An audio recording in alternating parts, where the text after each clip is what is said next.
Di pertemuan mengenai bisnis plan ini, yang ingin saya bahas tetap masih tentang substansi dari bisnis plan itu sendiri, karena prinsip saya, jiwa dari pembuatan bisnis plan itu lebih utama dari sekedar secari kertas ataupun PowerPoint tentang bisnis plan yang kita buat. Pembahasan diawali dari failure is not a dirty word. Maksudnya apa? Gagalan itu bukan hal yang tabu. Bahkan yang namanya kegagalan akan seiring dengan keberhasilan. Maksudnya orang tidak menjadi serta-merta untuk berhasil dalam satu kali percobaan. Thomas Alva Edison yang mengemukakan teori tentang lampu pijar. Berapa kali kegagalan yang beliau dapatkan? Hanya saja memang masyarakat kita hanya melihat dari keberhasilan. Enak ya, orang ini bisa berhasil seperti ini kehidupannya. Pertanyaannya, apakah sudah diketahui juga riwayat kegagalannya, keterpurukannya? Bukan masalah seandainya menjadi gagal, hanya saja yang lebih penting adalah bagaimana kita bisa belajar dari kegagalan itu. Bagaimana kita bisa mengevaluasi diri dari kegagalan itu. Itu yang penting. Jadi seandainya di antara kita sudah ada yang pernah berbisnis terdahulu, apapun bentuk bisnisnya, seandainya belum menemukan harapan atau tujuan didirikan dalam bisnis, maka pelajari apa kira-kira yang menjadi hambatan pada terdahulu. Oke. Poin pertama tentang kegagalan bukan menjadi masalah. Jadi seandainya Anda sudah ada yang berbisnis terus, ngapain lagi nih belajar bisnis plan? Gua nggak mau bisnis sudah pernah gagal. Ngapain mulai lagi? Yuk, dengerin lu sampai mata kuliah ini beres 14 kali pertemuan. Di sanalah kita bisa menemukan titik pembuatan bisnis plan yang lebih berkualitas. Pertama prinsipnya, ketika kita akan berbisnis, bahwa ilmu saja tidak cukup. Dalam artian, ketika orang ada yang sekolah bisnis, even itu sampai S3, sarjana, S2, S3, doktor, itu tuh tanda orang pernah sekolah. Tanda orang pernah menuntut ilmu, belajar secara akademis. Ini belum tentu menjadi jaminan orang menjadi berhasil berbisnis. Kenapa? Perlu ada karakter yang dipelihara dalam berbisnis. Misalnya apa? Yang pertama adalah kewaspadaan, kehati-hatian. Waspada. Jadi ketika kita akan berbisnis, banyak hal yang diwaspadai, partner, modal, timing, lingkungan, dan banyak hal, terutama dalam hal ini yang ingin dibahas pada PowerPoint ini adalah poin yang ketiga adalah berani berkata tidak. Ada banyak tawaran bisa jadi untuk kerjasama dengan Anda, dengan saya, dengan kita. Tidak semua harus diterima. Teman-teman, dengar, ini saya kasih bold, saya kasih italic, saya kasih underline. Tidak semua kesempatan dalam kehidupan Anda yang ditawarkan harus terima. Itu menurut saya. Tidak semua harus jawab dengan iya semua kesempatan itu. Ketika ada orang yang berprinsip bahwa tapi kan semua kesempatan yang datang kepada saya itu sudah digariskan oleh Tuhan, sehingga datang kepada saya, sehingga saya harus belajar sesuatu. Belajar ya, tapi apakah Anda harus sama Tuhan juga Anda dikasih akal untuk memikirkan Anda perlu menerima atau enggak gitu. Ini sesuai sama kebutuhan Anda atau tidak? Nggak semata-mata alasan semua kasih Tuhan, diizinkan Tuhan untuk datang ke Anda terima. Tuhan tuh maha mengizinkan apapun yang bisa datang saja. Persepsi baik jahat itu kan bisa sangat relatif. Semua diizinkan oleh Tuhan untuk datang ke Anda. Misal gini deh, misal kita yang lebih konkret. Seandainya ada yang nawarin kerja kepada Anda, misalnya ya, nawarin kerja. Mau nggak nih kerja? Gajinya gede, 50 juta. Wah, apa itu? Jual narkoba. Lah, jualan narkoba gimana? Apakah Anda harus menjawab dengan iya, dengan banyak konsekuensi yang ada? Ingat poin di sini, waspadaan, kehati-hatian, berani berkata iya dengan dasar ya, nggak semata-mata karena sekedar ego, nggak mau nolak yang nawarinnya, nggak suka, misal sekedar ego, bukan itu maksudnya. Ketika Anda sudah membayangkan tentang sebuah proposal, karena kan saya mengulangi lagi, pemaparan dari proposal itu secara kalimat relatif sederhana. Jadi intinya yang ada di poin di depan ya, pendahuluan, deskripsinya seperti apa, lingkungan bisnisnya, infrastrukturnya dibutuhkan seperti apa, pengeluaran pekerja, modalnya, bagaimana, berapa lama pengembalian modal, lalu resikonya, kan kurang lebih demikian. Secara ini sederhana dimanapun gitu. Yang ini saya tekankan, ketika Anda sudah mempunyai ide proposal bisnis, hindari menyerahkan kepada orang lain. Catatan itu, tulisan itu simpan. Karena Anda belum bisa memastikan orang itu apakah akan eksekusi dengan Anda atau jangan-jangan dieksekusi sendiri atau dengan partner lain. Simpan ide itu. Simpan itu. Even nanti kan ide Anda itu bisa sama orang, wah, gue nggak bisa nih misalnya melaksanakan persis seperti yang dibuat sama si Romi nih. Ya udah gue inovasi aja. Bisa aja. Jadi inti dasarnya mereka bisa merebut itu. Maka perlu hati-hati. Itu contoh orang-orang yang nekat, hati-hati. Nekat dalam sini mungkin dikatakan konteksnya negatif ya. Jadi saya menyadar dari buku Helmi Yahya ada sebuah ungkapan, orang bodoh kalah dengan orang pintar kalah dengan orang beruntung, dan orang beruntung kalah dengan orang yang nekat. Orang-orang nekat malah jadi orang yang bisa jadi, maka kita perlu hati-hati. Definisi orang beruntung sudah tahu ya, kemarin pernah saya sebutkan bahwa tentang persiapan itu temu dan kesempatan. Jadi orang yang benar-benar bisa melakukan persiapan dengan optimal. Dalam berbisnis, sebuah prinsip yang berlaku adalah when your biggest strength becomes your biggest weak. Apa yang menjadi kekuatan kita sangat bisa menjadi kelemahan kita. Ambil contoh. Dalam bisnis itu biasanya secara garis besar ada dua tipe pimpinan. Pimpinan yang pertama adalah orang yang tidak mudah percaya kepada timnya. Jadi semua bisa jadi dikerjakan sendiri dengan alasan ketidakpercayaan ya. Dia orang yang perfeksionis yang memastikan semuanya sendiri. Di satu sisi menjadi kekuatannya dia bisa menjamin semuanya lebih aman. Tapi yang bisa menjadi kelemahan, waktu. Karena semua harus lakukan sendiri. Energi keluar sendiri habis.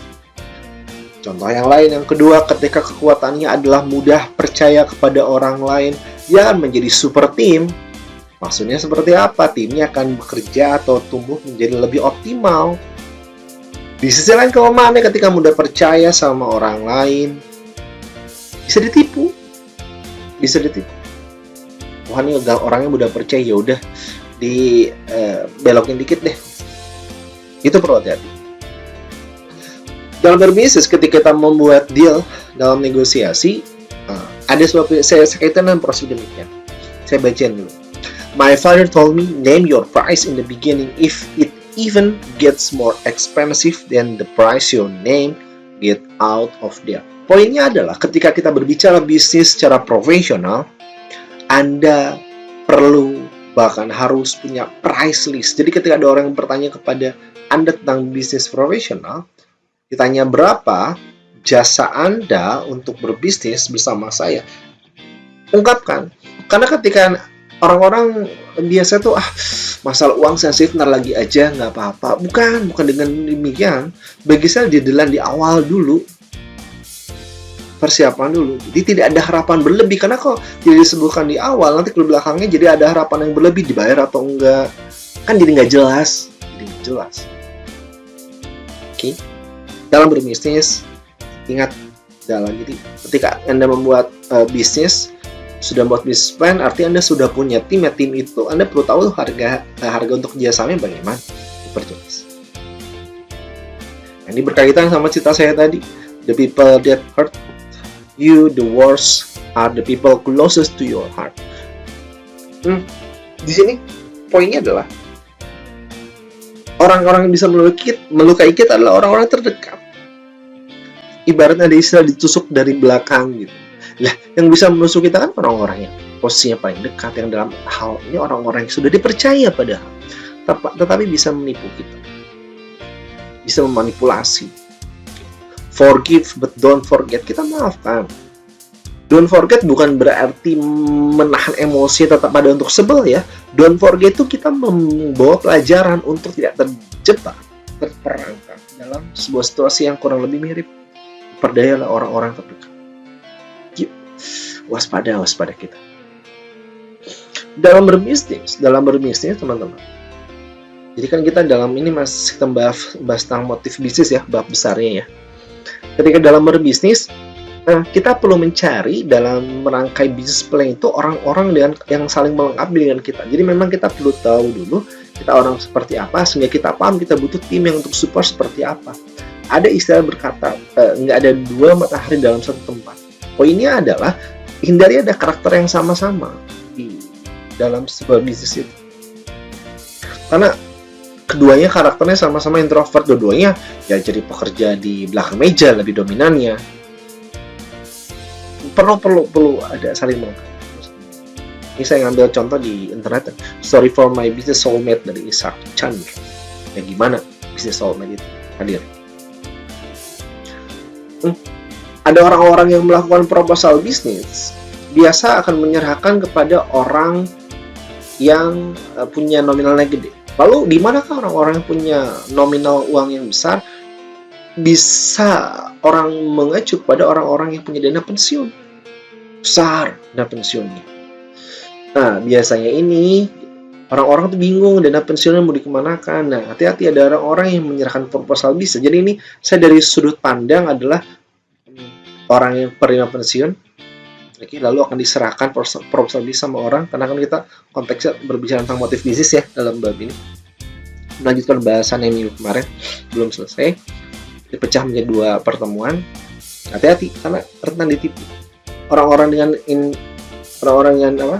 uang pensiun berharap, waduh, duit gue artinya ini terakhir uang yang didapatkan masuk, artinya harus berputar dengan tinggi, misalnya harapan. Nah, ini perlu hati-hati, perlu diperjelas juga. Nanti kita akan bahas gimana menyaringnya sebuah bisnis yang layak.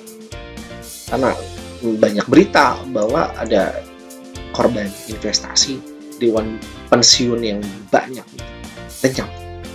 Hati-hati. Kita berbicara tentang topik dari pensiun dulu. Ketika ada orang-orang yang ingin berbisnis juga, kita akan ada orang-orang, kalau tadi kan sudut pandang ada yang diberi proposal bisnis ya, untuk menjadi investor. Orang-orangnya siapa? Orang-orang yang pensiun besar. Sebaliknya, kalau ada orang-orang yang pensiun besar yang membuat proposal bisnis, maka selain proposal bisnis yang akan kita terus kuatkan jiwa proposal bisnisnya sebelum nanti akhirnya kita membuat proposal bisnis, perlu dipahami orang-orang yang punya dana pensiun itu dari awal ketika usia kita masih relatif muda dari sekarang, perlu dipersiapkan peta jangka panjangnya. Jadi nggak tiba-tiba ntar pensiun kita bingung melakukan apa.